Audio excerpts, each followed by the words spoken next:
একটি মন্দির, কিন্তু সেই মন্দিরের 5টি চূড়ার পিছনে লুকিয়ে আছে এমন এক রহস্য যা জানলে অনেকেই অবাক হবেন। কেন 5টি চূড়া? কেন তাদের আলাদা আলাদা নাম? আর কি এমন বিশেষত্ব রয়েছে এই মহাকালী মন্দিরে যা চোটখণ্ডের মানুষের গর্বে পরিণত হয়েছে? পূর্ব বর্ধমানের মেমারি থানার অন্তর্গত চোটখণ্ড গ্রামের ঝাপানতলায় পারিবারিক উদ্যোগে প্রতিষ্ঠিত হয়েছে এক অভিনব পঞ্চভূতের মহাকালী মন্দির। তবে এই মন্দিরের ইতিহাস আজকের নয়, প্রায় 54 থেকে 55 বছর ধরে বাড়ির মধ্যেই পূজিত হয়ে আসছিলেন মা মহাকালী।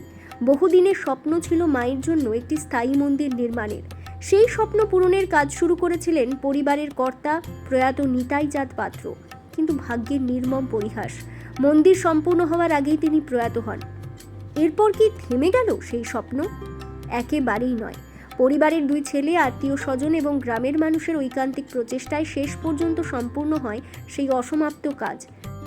এই মন্দিরটা আমার স্বামী বহুদিন থেকে মাকে আনছেন।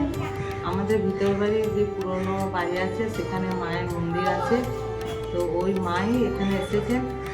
তো আমাদের মন্দির আগে ছিল না, এখন আমার যে স্বামী সেই মন্দিরটা স্থাপন করে গিয়েছেন, সাক্ষাৎটা করে গিয়েছেন। তারপর থেকে ছেলেরা সব মন্দিরটা ঠিকঠাক করলো, করে এই মাকে এই মন্দির উদ্বোধন করলো 2রা আষাঢ়। এটা পঞ্চভূতের মন্দির, পৃথিবীর মধ্যে এই মন্দির এই প্রথম জাগ্রত মন্দির। হ্যাঁ, পঞ্চভূতের মন্দির বলছেন, তাহলে মূলত এখানে কি কি পুজো হয়? এখানে আদি মা যে আদি আদ্যেশ্বরী যে মন্দিরে মা, হ্যাঁ, তো মা তারা মা, তারপরে নীল সরস্বতী, জগন্নাথ, বলরাম, সুভদ্রা, হ্যাঁ, লক্ষ্মীনারায়ণ, এনাদের পুজো হয়। মহাকালী মন্দির, কালী মায়ের মন্দির। আমাদের বাড়িতে মায়ের পুজো হতো, আমার বহু বছর ধরেই এটা পুজো হয়ে আসছে। এটা হচ্ছে চোটখণ্ড ঝাপানতলাতে অবস্থিত মন্দিরটা। চোটখণ্ডের শেষ জমিদার ছিলেন পঞ্চানন পাত্র, তার হাত ধরে এই মায়ের সূচনা হয়। তিনি প্রথমে মায়ের আরাধনা করতেন, তার পরবর্তীকালে বংশধরেরা, তার নাতি হচ্ছেন আমার শ্বশুরমশাই শ্রী নিতাই চাঁদ পাত্র, তিনি এখানে স্থাপন করেন মাকে। তারই হাতে প্রায় 54-55 বছর ধরে আমরা বাড়িতে মায়ের পূজা করতাম। তারপরে আমাদের সবারই একটা ইচ্ছা ছিল, মায়ের মন্দির ছিল না, মন্দির করার। দিয়ে পরবর্তীকালে আস্তে আস্তে সেই ইচ্ছা আমাদের পূরণ হয়। তা আমার শ্বশুরমশাই গত বছর থেকেই তার এই মন্দির স্থাপনার কাজ শুরু করে, কিন্তু দুর্ভাগ্যবশত তিনি সমাপ্ত করে যেতে পারেননি।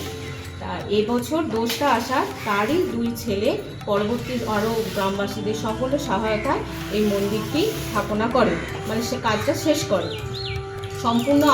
আমরা কিন্তু নিজেদের পারিবারিক খরচা থেকে মন্দিরটা স্থাপনা করেছি, কিন্তু পরবর্তীকালে যাতে এর কোনো অসুবিধা না হয় আমরা সেই ট্রাস্টের আন্ডারে দেওয়া আছে। মন্দিরে যথেষ্ট রেজিস্ট্রেশন, ডিড সমস্ত কিছু কমপ্লিট করা আছে, যাতে কারোর কোনো অসুবিধা না হয়। গ্রামবাসীরা সবাই এখানে সাহায্য করতে পারে, আর গ্রামবাসীদেরও মেম্বার করা আছে।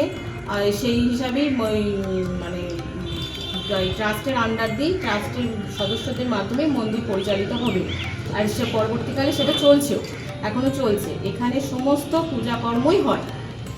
এই মন্দিরে সারা বছরের বিশেষ পূজা করি? হ্যাঁ, বিশেষ পূজা হয় কার্তিক মাসে অমাবস্যা তিথিতে, যেটা দীপান্বিতা অমাবস্যা নামে সবাই জানি। সেইখানে মায়ের মহা উৎসব হয়। আর 2রা আষাঢ় মায়ের মন্দির প্রতিষ্ঠা হলো। এটা হলো পঞ্চভূতের মন্দির। 5টা চূড়া দেখতে পাচ্ছেন আপনারা, ওখানে ক্ষিতি, অব, তেজ, মরুদ, বোম, যেটা সারা জগৎ সৃষ্টি হয়েছে এই 5টা ভূত নিয়ে, সেই প্রত্যেকটা চূড়া ওই এক একটা নামে প্রতিষ্ঠিত হয়েছে।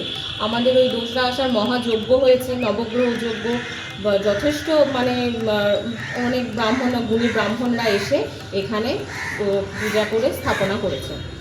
এখানে সমস্ত পূজাকর্মই হয়। এই তো গতকাল হয়ে গেল বিপত্তারিণী পুজো, তারপরে এখানে জগন্নাথ, বলরাম, সুভদ্রা আছে, তারা মা আছে, আর নীল সরস্বতী আছে, যেটা আমরা উগ্র তারার একটা রূপ জানি, আর লক্ষ্মীনারায়ণ আছে, পঞ্চমুখী হনুমান আছে, তারপরে গণেশজি আছে, সমস্ত ঠাকুরই এখানে আছে। আপনার নাম? আমার নাম সুপ্রভা পাত্র। আপনি এই পরিবারের বড় বউ? আমি হলাম পরিবারের বড় বউ, বড় ছেলের বউ। চলতি বছরের 2রা আষাঢ় শুভ তিথিতে মহাযজ্ঞ, নবগ্রহ যজ্ঞ ও বৈদিক মন্ত্রোচ্চারণের মধ্য দিয়ে প্রতিষ্ঠিত হয় এই নতুন মহাকালী মন্দির। পরিবারের বড় বউ সুপ্রভা পাত্র জানান, চোটখণ্ডের শেষ জমিদার পঞ্চানন পাত্রের হাত ধরে এই মহাকালী পূজার সূচনা। সেই ঐতিহ্যকে বাঁচিয়ে রাখতেই নতুন মন্দির নির্মাণ করা হয়েছে সম্পূর্ণ পারিবারিক খরচে।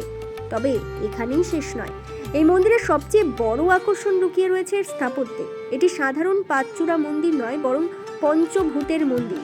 5টি চূড়া বিশ্ব সৃষ্টির 5 মৌলিক উপাদান ক্ষিতি, অপ, তেজ, মরুত ও বোম এর প্রতীক। প্রতিটি চূড়ার আলাদা নামকরণ করা হয়েছে এই 5 তত্ত্ব অনুসারে।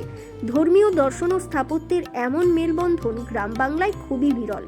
আরও অবাক করার বিষয়, শুধু মহাকালী নন, একই মন্দিরে রয়েছে জগন্নাথ, বলরাম, সুভদ্রা, তারামা, নীল সরস্বতী, লক্ষ্মীনারায়ণ, পঞ্চমুখী হনুমান ও গণেশজির বিগ্রহ। ফলে বছর জুড়েই এখানে বিভিন্ন ধর্মীয় আচার ও পুজো অনুষ্ঠিত হয়। ভবিষ্যৎ প্রজন্ম যাতে এই ঐতিহ্যকে এগিয়ে নিয়ে যেতে পারে, সেই ভাবনা থেকে ইতিমধ্যেই মন্দিরের নামে আইনি প্রক্রিয়া সম্পন্ন করে একটি ট্রাস্ট গঠন করা হয়েছে। শুধু পরিবারের সদস্যরাই নন, গ্রামের বাসিন্দারাও সেই ট্রাস্টের সদস্য। প্রতি বছর কার্তিক মাসের দীপান্বিতা অমাবস্যায় এখানে অনুষ্ঠিত হয় মহাকালীর বিশেষ পুজো ও মহোৎসব। ইতিমধ্যেই নতুন মন্দির ভক্তদের আকর্ষণের অন্যতম কেন্দ্র হয়ে উঠেছে। একটি অসমাপ্ত স্বপ্ন, একটি পরিবারের অদম্য ইচ্ছাশক্তি আর গ্রামের মানুষের সম্মিলিত প্রয়াস, সব মিলিয়ে চোটখণ্ডের এই পঞ্চভূতের মহাকালী মন্দির আজ শুধু একটি ধর্মীয় স্থান নয়, বরং ঐতিহ্য, বিশ্বাস ও উত্তরাধিকারের এক অনন্য নিদর্শন।